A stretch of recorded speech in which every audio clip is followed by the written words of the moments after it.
Il-Partit Nazzjonalista fi stqarrija nota li d-distak bejn il-partiti fl-elezzjoni tal-Parlament Ewropew huwa ta' madwar 9,000 vot anqas minn kif irrappurtat fix-xandir tal-Istat il-PPS u fuq l-Istazzjon Laburista.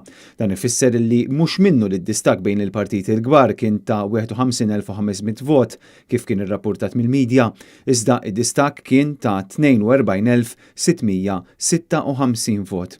Kif kien imbassar u mħabbar mill-Partit Nazzjonalista l-ħadd filgħodu dan ir-riżultat jikkonferma li wieħed viċin ir-riżultat elettorali tal-elezzjoni ġenerali li għaddiet.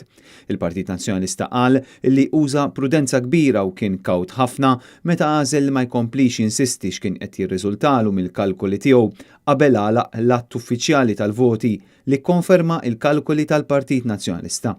Il-Partit Nazzjonalista fl-istqarrija laqa dan ir-riżultat elettorali b'umiltà u b'determinazzjoni u wiegħed illi se jkun qiegħed jagħmel ħiltu kollha sabiex jifhem u jirrappreżenta l-aspirazzjonijiet tal-poplu Malti kollu.